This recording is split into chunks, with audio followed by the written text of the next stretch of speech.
त्यांच्या मातोश्रीला इथे त्यांचं दर्शन घ्यायला आले.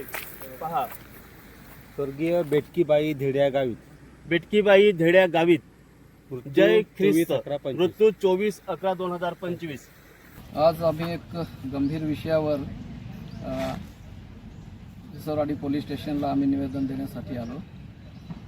मागील काही दिवसापासून पालघरचे आमदार राजेंद्र दादा गावित यांच्या संदर्भामध्ये फेसबुक आणि इंस्टाग्राम आणि सोशल मीडियावर बदनामीकारक असे व्हिडिओज अपलोड झालेले आहेत आणि त्यामुळे राजेंद्र गावित यांची बदनामी झालेलीच आहे.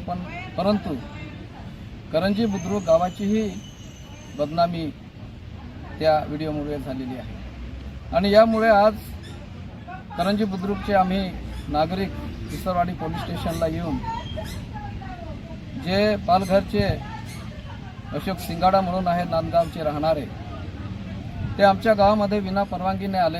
आमच्या स्मशानभूमीचं त्यांनी विना परवानगीने शूटिंग केली आणि खोटी अफवा, खोटी बातमी त्यांनी मीडियावर अपलोड केली आहे आणि यामुळे विसरवाडी पोलीस स्टेशनला आम्ही एकच मागणी केली की या अशोक सिंगाडावर आणि त्यांचे साथीदार यांच्यावर FIR दाखल झालं पाहिजे. कारण त्यांनी दोन समाजामध्ये, दोन धर्मामध्ये तेढ निर्माण करून आमच्या नंदुरबार जिल्ह्यामध्ये, नवापूर तालुक्यामध्ये अशांतता निर्माण करण्याचं काम या अशोक सिंगाडाने केलेलं आहे आणि त्यामुळे त्याच्याबरोबर आलेले आणि बेकायदेशीररित्या आमच्या स्मशानभूमीमध्ये घुसलेले जे प्रेतावर राजकारण करताय, त्यांच्यामध्ये हिंमत असेल तर तुम्ही तिथं तुमच्या पालघरमध्ये राजेंद्र गावितच्या विरोधामध्ये उभे राहा, त्यांना पाडा किंवा निवडा. आमचा प्रश्न तो नाही. आमच्या गावामध्ये येऊन आमच्या गावातील व्यक्तीच्या मृताच्या कबरेजवळ जाऊन त्याची तुम्ही विटंबना केली, यासाठी आम्ही तुमचा निषेध करतो. आणि जर अशोक सिंगाडाला आमचं आव्हान आहे, तुम्ही या आमच्या ग्रामपंचायतीला भेट द्या. तुम्हाला काय अडचण आहे आम्ही सांगतो तुम्हाला. तुम्ही या देशाचे पंतप्रधान आहात का? या देशामध्ये व्यक्ती स्वातंत्र्य आहे, धर्म स्वातंत्र्य आहे आणि लोकशाही अजून जिवंत आहे. हुकुमशाही नाही या देशामध्ये. प्रत्येक व्यक्तीला त्याचा धर्म निवडण्याचा अधिकार दिलेला आहे.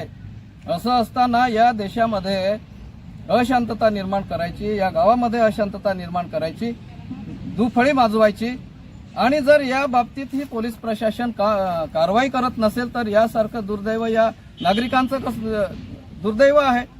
आणि म्हणून आमची या नंदुरबार जिल्ह्याचे SP साहेबांना ही विनंती आहे की हा जिल्हा शांतता प्रिय आहे. सर्व जाती धर्माचे लोक गुण्यागोविंदाने राहतात, एकमेकांच्या सणामध्ये जातात, एकमेकाच्या सुखादुखामध्ये जातात आणि म्हणून शांतता आहे, शांतता टिकवा. इथं अशांतता निर्माण होईल असं कृत्य करणाऱ्यावर कारवाई करा अशी आमची नम्रतेची विनंती SP साहेबांना आहे.